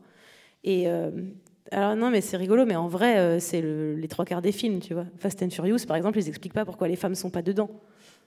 Ils disent pas qu'elles sont mortes, juste elles sont pas dedans, c'est tout. Démerdez-vous avec cette info. Dans cette série, on avait la dame qui nous a permis de la produire avec France Télé qui disait il faut que les femmes fassent des trucs, Et j'étais là, mais meuf, genre les femmes, elles font des trucs. Moi, dans mon entourage, les femmes, elles font des trucs de ouf. Qui c'est qui bloque? Voilà, c'est ça la réponse. C'est les diffuseurs qui bloquent, c'est les producteurs qui bloquent. Donc, c'est pas qu'on manque de femmes qui font des choses, c'est qu'on manque d'endroits où mettre ces choses-là. Et il faut que même ça, ce soit plus un obstacle. Pour moi, il y a aussi... Et alors, c'est peut-être au-delà de la sororité, parce que ça ne concerne pas que les femmes, mais je trouve qu'il y a aussi le public qui bloque, parce que il y a beaucoup de femmes qui regardent des trucs de mecs, qui regardent des vidéos de mecs, qui regardent des films de mecs, on est biberonné dès l'enfance à pouvoir s'identifier et s'incarner dans un personnage masculin ou dans un vidéaste masculin. Et il y a beaucoup de mecs qui ne regardent pas des trucs de meufs parce qu'ils pensent que c'est des trucs de meufs et que ça va pas leur parler. Et je pense que c'est là aussi où, si le public à 100% regarde des trucs de mecs et à 50% regarde des trucs de meufs, les diffuseurs ils vont dire on va mettre en avant les trucs de mecs, comme ça il y a 100% des gens qui regardent. Alors que si les mecs ils ont aussi cette curiosité d'aller voir ce que font les femmes et de pas se dire directement c'est Marion Seclin, elle a du mascara, ça doit être un truc de meuf, je vais pas regarder, ça va pas vous faire tomber vos attributs virils de regarder une vidéo avec une meuf dedans ou avec que des meufs comme Zérostérone. Ouais. Et je pense que ça c'est aussi une sensibilisation qui peut être faite, et il y a de plus en plus de mouvements où des gens d'internet de genre masculin mettent en avant des femmes dont ils admirent le travail et tout, et c'est cool que ce soit un mouvement global où les mecs aussi sont prescripteurs auprès des mecs de hey, et si on avait regardé ce que fait la moitié de la population, peut-être c'est sympa. Mais c'est hyper incohérent en plus, parce que je me souviens d'avoir rencontré une maison d'édition un jour qui m'a dit très clairement c'est les femmes les clientes, c'est les femmes qui ont l'argent, qui le dépensent pour les livres, pour les trucs. Donc en fait, quand on cherche à trouver un cœur de cible, on parle de la ménagère, on parle c'est les femmes. Je me disais, c'est chaud, c'est eux qui sont payés plus et c'est nous qui dépensons plus, mais c'est la vérité. Donc je comprends pas à quel moment on sait que les femmes ont une capacité d'engagement et de consommation de produits culturels, mais on décide quand même de vraiment pas du tout leur parler. Et moi, j'ai vu plein ça sur YouTube ces dernières années, où je voyais un contenu qui racontait l'histoire d'une meuf qui ressemblait à plein de meufs que je connaissais, qui était bien sans être extraordinaire et qui était tellement jamais vue avant, alors qu'on était sur des trucs qu'on se raconte entre nous. Sauf que c'était juste ce qu'on se raconte entre nous qui a été mis à l'image. C'est la grosse différence. Donc nous, en le regardant, quand on était de ce milieu, on se disait « Ouais, c'est bien, mais c'est ce qu'on vit, en fait ». Et ensuite, on se disait, ah putain, c'est ça, c'est ce qu'on vit, mais c'est ce qu'on voit jamais. Et ça, c'est un truc que je comprends pas. C'est ce petit passage des diffuseurs et des gens qui permettent les productions grosses et la visibilité des projets. C'est de se dire, tu te rends pas compte du nombre de personnes qui, à la seconde où tu vas lâcher ta série avec un personnage principal féminin ou ton programme court ou je ne sais qu'est-ce que ton film, tu vas avoir une horde de personnes qui sont tellement en demande d'identification que ça va pas juste marcher, ça va surmarcher. Et ça m'énerve parce que moi je vois qu'il est là le levier, je vois qu'il est là le détail, je vois que on attend ça tellement, on a tellement faim de ça que n'importe quoi qui ressemble pas à l'actrice qui dit oui et fin de sa séquence, bah ça nous ira quoi, on sera contente. Et effectivement, ça pourra changer aussi la manière dont les mecs consomment des programmes. Et ce qui est cool, c'est que tu participes à cette évolution et que tu mets en avant, enfin, tu fais partie de celles qui montrent au monde la vie des meufs qu'on connaît pas et qui montrent toutes les, enfin, pas toutes parce que tu peux pas les représenter toutes toi-même, mais une bonne partie des facettes de la vie des meufs et dans tous les trucs que tu crées. Donc, bravo Marion. Merci beaucoup. Est-ce que vous avez des questions pour Marion ? Oui, trop bien, vous avez écouté la consigne, merci, je voulais pas que ce soit gênant. Cool, on a 2 questions par là. Wow. Bonjour. Bonjour. Je m'appelle Elisa. En ce moment, je suis en train de créer un magazine papier et je fais aussi des vidéos sur YouTube. Ça s'appelle Voyage chez vous. C'est très intéressant. Venez vous abonner. Déjà, très bon point. Faites la pub. Faites votre pub, les meufs, parce que vraiment, il y a plein de meufs qui seraient là. Puis aussi, des fois, je fais des vidéos sur YouTube. Bref, voici ma question. Donc, faites votre pub. Donc, je suis en train de créer ce projet.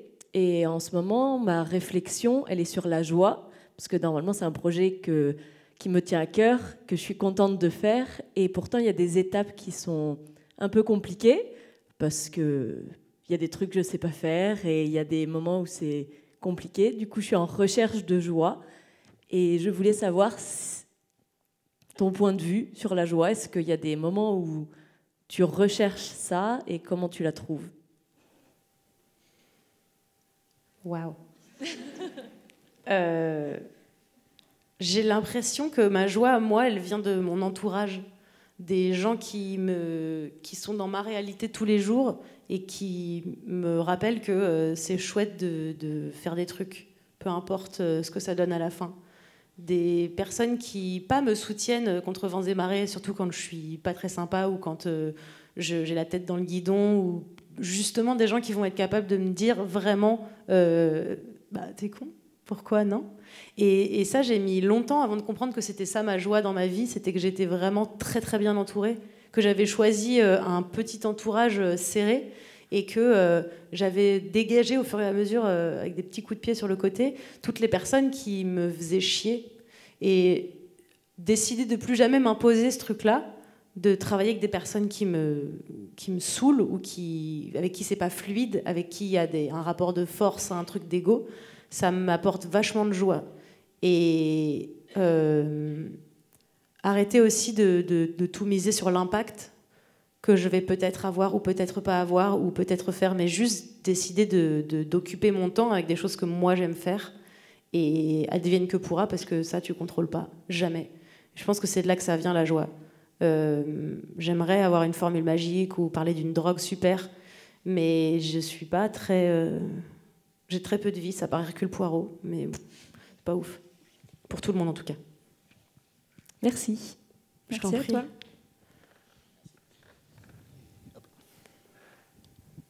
Bonjour. Bonjour. Alors moi, je crée pas spécialement de contenu ni quoi que ce soit, mais j'avais une question par rapport à tes DM. Je me demandais comment tu les gérais, parce que j'ai vu que depuis un bon moment déjà, on ne pouvait plus spécialement réagir sur Insta. Et c'est seulement depuis pas très longtemps qu'on peut à nouveau réagir.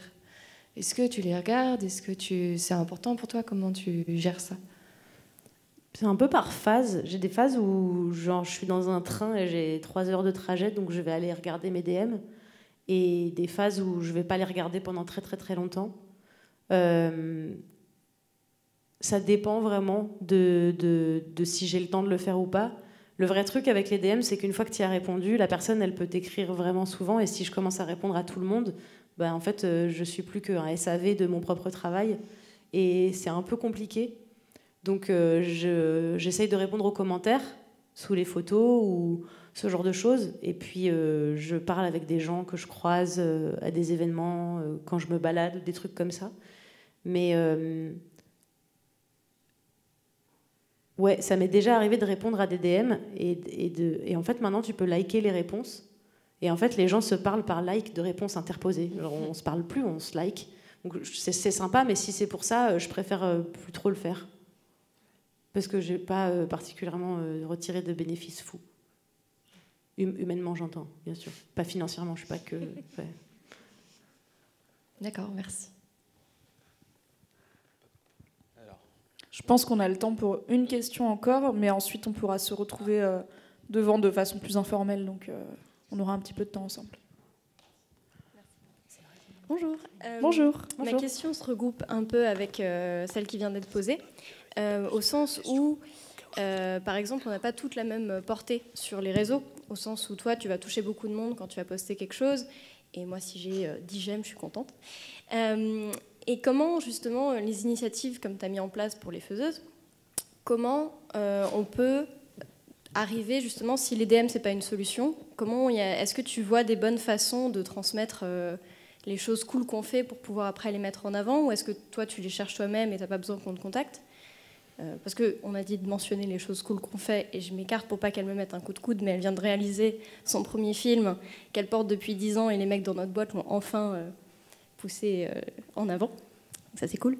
Et du coup, par exemple, ce genre de contenu, si on veut le partager et le donner à des gens qui ont une vraie portée, comment on fait, quoi? Question difficile. C'est difficile parce que... En vrai, contacter des médias, c'est un bon premier pas. Hein. La plupart des médias, dont Mademoiselle, ont des pages de contact et des choses comme ça. Et alors, ça peut prendre du temps, ça peut demander quelques relances, et ça peut parfois échouer. Tous les médias vont pas parler de tout ce qu'ils reçoivent parce que ça fait beaucoup. Mais essayer de cibler des médias pertinents pour son contenu et leur dire, c'est aussi le travail des journalistes de relayer des trucs qui sortent et de mettre et de présenter à leur lectorat et à leur audimat des choses qu'ils n'ont pas forcément vues passer. Donc je pense que les médias, ça reste un organe simple pour faire ça. Après, j'imagine qu'il y a aussi plein d'organismes publics, d'associations, etc. qui peuvent porter... je sais qu'il y a plein de films qui vivent en festival, qui vivent en projection un peu privée avant d'être accessibles à un plus grand nombre, mais je ne suis pas spécialiste du sujet. Du coup, en tant que rédactrice en chef, je dirais envoyer des mails à des médias et ne soyez pas trop forceuse, c'est-à-dire il ne faut pas envoyer des mails toutes les 10 minutes, mais... Une relance ou deux, ça n'a jamais tué personne, et ça peut permettre à un mail perdu dans les limbes de remonter au bon moment. Et puis voilà, faut pas se décourager au premier silence ou au premier refus. Faut continuer d'essayer, quoi. Ouais, j'ai pas d'autres plus d'infos. J'ai dû faire toute seule la promo de la naissance de la jalousie, que j'ai dû envoyer moi-même à tous les médias, parce que la boîte de production avec qui j'avais fait cette série n'avait pas le time. Et c'est un peu effectivement une position qui te met en vulnérabilité parce que tu es en train de demander à quelqu'un qu'on t'aide. J'ai aussi demandé à mon entourage, à des amis qui ont aussi de l'influence sur les réseaux, etc. Et c'est toujours un peu compliqué comme position quand tu demandes à quelqu'un, avec rien en échange, juste est-ce que tu peux me rendre service? Si jamais tu as envie de me rendre service, on ne sait jamais. Mais en fait, il n'y a rien à perdre à essayer. Et surtout, on est dans des milieux où la roue tourne. Et je pense que quelqu'un que tu as aidé hier pourra t'aider demain et peut-être pas, parce que ça marche pas forcément comme ça, mais c'est cool d'avoir... c'est cool d'essayer, en fait. Ça fait... Il y a plus de chances que si ça fonctionne sur un malentendu, ce soit trop cool que si tu fais rien, ça fonctionnera forcément pas. Tu vois? On me dit dans l'oreillette qu'on peut encore prendre une question. On a une oreillette? Oui. Non, on n'a pas d'oreillette. Merde. Je trouvais ça stylé. Bonsoir. Salut. Je me demandais, depuis que du coup tu as été harcelée, qu'est-ce que ça a changé au niveau de ton travail? Est-ce que tu as peur quand tu postes du nouveau contenu qui parle de féminisme plus dans le détail ou dans des interactions, j'imagine, avec les professionnels? Eh ben, tout l'inverse. J'ai tellement plus peur de rien. Genre, j'ai tellement plus peur de rien de ce qui pourrait m'arriver. Déjà parce que je sais qu'aujourd'hui, ça pourrait pas arriver à nouveau, en tout cas pas de cette ampleur, pas avec la même solitude, pas avec la même ignorance de ce qui se passe. Mais surtout parce que, en fait, j'ai remarqué que c'était pas en ayant peur et en me taisant que ça allait changer les choses. Et aussi con que ce soit, j'ai justement plus peur de provoquer des trucs, plus peur d'aller de l'avant et de parler justement de sujets féministes encore plus profondément, de plus prendre de pincettes pour essayer de soigner les égos de tout le monde dans leurs petites insécurités, parce qu'en fait ça marche pas. Et répondre aussi aux commentaires, maintenant je le fais, parce que j'ai l'impression d'être tellement invincible, ne serait-ce qu'intellectuellement par rapport aux gens qui m'attaquent, que c'est tellement facile pour moi de juste avoir cette satisfaction. En fait, ce que je veux plus, c'est que sur Instagram, il y a un mec qui m'insulte et qu'il ait juste le droit d'avoir pu m'insulter et de reprendre sa vie. Donc maintenant, c'est con, hein, ça n'avance pas le débat. Il va pas dire « Oh mon Dieu, j'ai tellement changé grâce à toi, bravo ». Mais au moins, il y a ce truc de « Tu veux qu'on joue à ça ? Vraiment ? Est-ce que tu penses qu'intellectuellement tu en es capable ?» Et en fait, en général, ils n'en sont pas capables. Et du coup, j'appelle ça tâter de mon courroux. Et c'est juste, faut plus me chercher maintenant. Quel âge as-tu ? Tâter de mon courroux. Oui, mais c'est parce que j'ai fait du théâtre classique, donc... Oh, excuse-moi, mais madame. Est-ce que tu pourrais moderniser cette expression ? Mais vraiment, tâter de mon courroux, il y a un truc de tu veux... Bah, qui s'y frotte, s'y pique, c'est nul. Chercher la merde. Hein. Voilà. Juste, tu veux te battre, tu vois. Tu veux qu'on se tape. Ouais. Ça marche. Ouais, mais tâter de mon courroux, il y a un truc sur tu vas récupérer la monnaie de ta pièce et mon gars, ça va pas être des petites coupures. Tu vois ? Un truc un peu... C'est insauvable, vraiment. Ouais. Garde tâter de mon courroux, c'est très bien. Ouais, tâter de mon courroux, c'est cool. Et donc, du coup, j'ai ce truc maintenant de me dire, et quand bien même il y en a un qui est un peu plus en forme que les autres et qui décide d'aller me clasher jusqu'au bout de la nuit, je sais que de toute façon, je me désintéresserai de ce truc-là, mais j'ai plus envie que personne n'ait la sensation de pouvoir m'insulter encore aujourd'hui et que ce soit cool sa vie. J'ai juste envie de lui mettre, même si c'est un quart de seconde, la petite boule dans le ventre de « Ah, la salope !» et de faire ouais, bah voilà, bonsoir. Et c'est vraiment, j'ai limite encore plus envie d'aller encore plus profondément dans tous ces sujets-là. Et tant des stories, je faisais pas trop de stories engagées. Non, pas trop. Jamais trop. Et cet Halloween, j'ai fait une story entière où je faisais des déguisements de nice guys. Et je me suis dit genre oh non, je vais encore après les gens ils vont m'écrire pour me dire pas tous les hommes et ils vont me dire que quand même il y a des... Et je me suis dit en fait c'est quoi, je m'en fous. Je peux pas penser à toutes les sensibilités qui vont regarder mes stories. Et donc j'ai fait cette story où je ne me déguisais qu'en mec avec des bonnets et des lunettes. Et tous, ils disaient des trucs différents, mais que j'entends aujourd'hui, qui n'étaient pas du high level de sexisme, mais qui étaient juste assez justement insidieux pour être quand même casse-couille. Donc il y avait le personnage qui disait « Ouais, mais vous, les féministes ?» donc avec toutes les répliques que disent ce genre de personnes. Il y avait le faux allié qui est hyper féministe mais clairement pour te ken quand même à la fin. Et en fait j'essayais de dénoncer les comportements quotidiens et qui sous couvert d'un tout petit peu de déconstruction étaient quand même des comportements de mecs qui nous chiaient dans les bottes. Et j'ai hésité longtemps avant de faire ce truc-là parce que je me suis justement dit, comme tu m'as demandé, est-ce que ça va pas être pire ? Est-ce que finalement je vais pas mettre de l'huile sur le feu ? Et je me suis dit, ouais, mais si encore une fois c'est de mettre de l'huile sur le feu que de raconter ma réalité, bah, enfin, niquez-vous quoi. Je vais pas me taire. C'est chiant en fait de se taire, donc je veux plus le faire. Puis maintenant j'ai plus peur. Voilà, c'était la réponse. Je voulais répondre que moi j'étais harcelée au lycée, enfin sur internet, mais j'étais pas au courant. Bref. Et tout le long du truc, on m'a dit de rien dire, rien répondre, nanana. Et maintenant, j'en suis sortie mais je m'en bats les couilles, maintenant on me dit quelque chose. J'ai même du mal à gérer ma colère, mais je pense que c'est pas forcément une bonne idée d'ailleurs de rien répondre pour les gens harcelés. Enfin, genre, faut chercher de l'aide. Oui. Ouais. Non, c'est sûr. Surtout pas se dire ça va passer parce que genre, c'est... Ouais. Des fois, ça passe pas, quoi.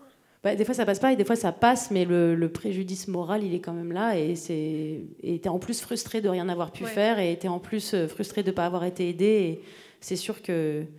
Et t'es pas mieux armé pour si ça arrive à nouveau aussi, quoi. T'as rien appris à part que ça arrive, c'est horrible, tu peux rien faire, t'as rien dit, et du coup tu sais pas quoi faire si ça arrive à nouveau à toi ou à quelqu'un que t'aimes. Donc il y a des organismes, il y a des assos, alors quand on parle de harcèlement scolaire, tous les corps enseignants et tout ne sont pas forcément au niveau, et c'est pas forcément de leur faute, hein, mais ils sont pas forcément dans la meilleure position pour aider. Donc si jamais leur parler ou en parler à des parents, ça ne marche pas. Il y a des assos et il y a des endroits sur Internet, le gouvernement commence à s'engager contre le harcèlement scolaire et tout. Donc effectivement, se taire et attendre que ça passe, même si ça finit par passer, parce que c'est pas éternel, bah déjà les conséquences, elles restent, et puis ça fait qu'on n'a pas appris à se défendre contre ce genre d'actes, quoi.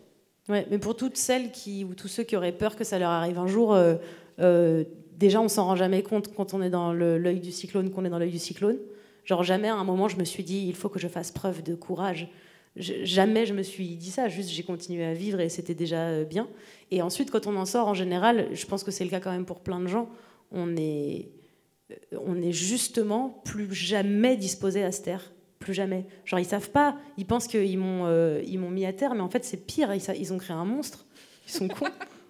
Déjà que t'étais bien gratinée avant. Déjà que j'étais insupportablement salée, et là je peux te dire, c'est super, voilà. Pareil. Je dis beaucoup allez vous faire foutre dans les bus quand on refuse de me laisser une place parce que je suis handicapée. Bah voilà. Plutôt une bonne philosophie. Plutôt une bonne philosophie, t'as bien raison. Merci beaucoup Marion pour cet échange, c'était super. Merci beaucoup. Vous pouvez l'applaudir. Merci à vous. Merci.